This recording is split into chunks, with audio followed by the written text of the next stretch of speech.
Merci beaucoup, mesdames, messieurs de la presse. Merci d'être venus à cette petite communication des membres de la plénière du Conseil supérieur de l'audiovisuel et de la communication.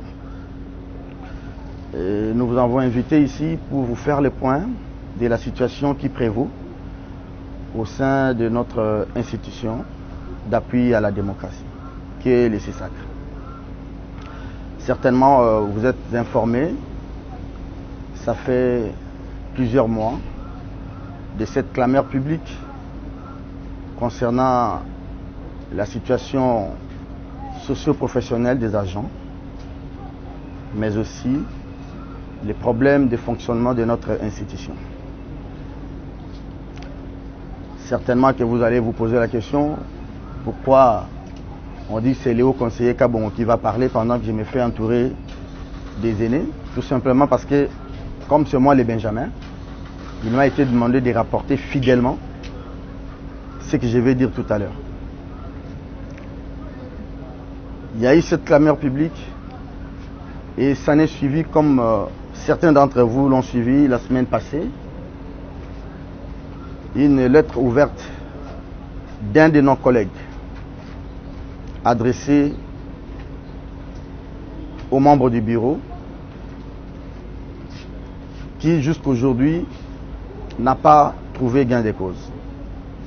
En lieu et place de la réponse du bureau,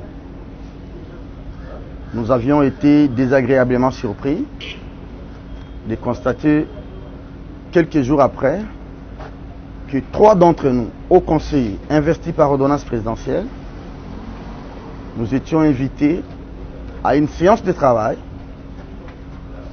dans une structure de renseignement intitulée Conseil national de cyberdéfense pour répondre des griefs qui ne cadrent même pas avec la question des régulations.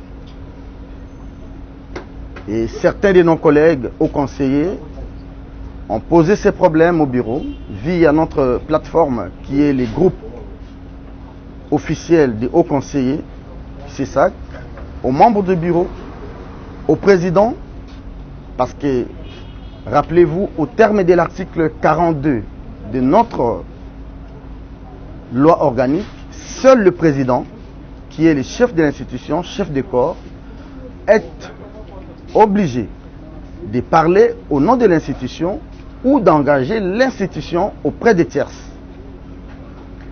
Nous étions désagréablement surpris de découvrir ces invitations venant de ces services de renseignement rattachés à la présidence de la République sans que cela ne soit transmis au président qui représente au terme ou au pied de l'article 42 de notre loi au président de l'institution. Nous étions partis parce qu'en fait, en réalité, on ne devrait pas y aller. Mais par respect vis-à-vis des institutions, nous sommes allés et dès 14 h pour être libérés à 21 h passées. Il y a même une certaine presse qui a parlé d'une séquestration. Je vous épargne les détails et ce qui s'est réellement passé. En date du 9 avril 2025, il y a un groupe de collègues, 6 au total, sur pied de l'article 35 de notre loi organique, ont saisi le bureau. Je crois que je vais avoir les documents. 5 de nos collègues ont saisi le bureau pour demander une plénière extraordinaire. Je vous montre la lettre, on va vous donner les copies avec les signataires. Vous avez 6 membres, pendant que la loi parle de 1 tiers. Les 1 tiers de 15 membres, je crois c'est 5, mais nous étions au-delà. On a signé 6 pour demander la tenue d'une session extraordinaire. Question de donner la parole à ceux de nôtres qui étaient invités dans ces services de renseignement pour qu'ils puissent nous donner le compte rendu de ce qui s'était réellement passé là-bas. Je rappelle ici qu'au terme de la loi, au terme du règlement, l'assemblée plénière du CESAC s'est réunie 2 fois les mois. Les premiers jeudis et les 3e jeudis. Une session extraordinaire, toujours au terme de la loi, est convoquée chaque fois qu'il y a des besoins sur la convocation du président, ça c'est la loi, sur la demande du bureau, c'est toujours la loi que j'évoque, et enfin sur demande d'au moins un tiers des membres composant l'assemblée plénière. Nous avons pensé mieux faire que de demander la mise en application de cette disposition de notre loi. Jusqu'aujourd'hui, les documents que je vous montre est resté lettre morte, sans écho de la part du bureau de notre institution. Qu'à cela ne tienne, l'eau a coulé sous les ponts. Nous attendions la convocation d'une session ordinaire. D'autant plus que le bureau n'a pas répondu à notre demande. On attendait la communication, la convocation d'une session ordinaire qui, heureusement, tombe aujourd'hui, le jeudi 17 avril 2025.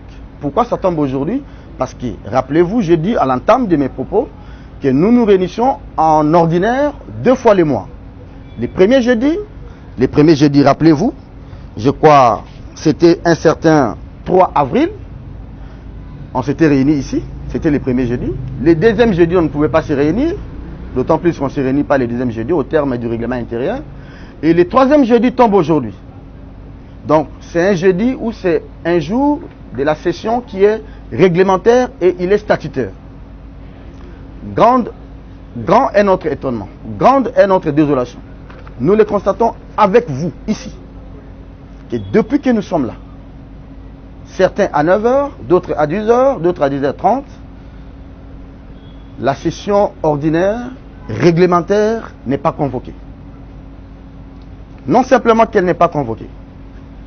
Aucune explication justifiant, par exemple, les reports ou les décalages, et aucune justification. Non simplement qu'ils n'ont pas voulu, le bureau n'a pas voulu réserver une suite à notre demande de la session extraordinaire. Le bureau a fait fi de cela. Et ce qui est grave, le bureau botte en touche les dispositions réglementaires et statutaires qui demandent, qui fait obligation à l'Assemblée plénière, au Conseil de se réunir le 1er et le 3e jeudi. Nous sommes le 3e jeudi du mois d'avril. Vous le constatez avec nous qu'il n'y a personne, le président n'est pas là, le vice-président, parce que si le président est là, c'est lui qui convoque. Si le président n'est pas là, c'est le vice-président qui convoque. Ni le président, ni le vice-président, personne n'a convoqué. Généralement, s'il n'y a pas plénière, on nous informe. On nous dit et on avance les raisons. Je ne sais pas, même dans les groupes forums officiels de hauts conseillers, il n'y a aucune raison. On arrive, il n'y a pas de convocation de plénière. Nous vous appelons parce que nous, membres de la plénière, hauts conseillers, nous voulons dire ceci.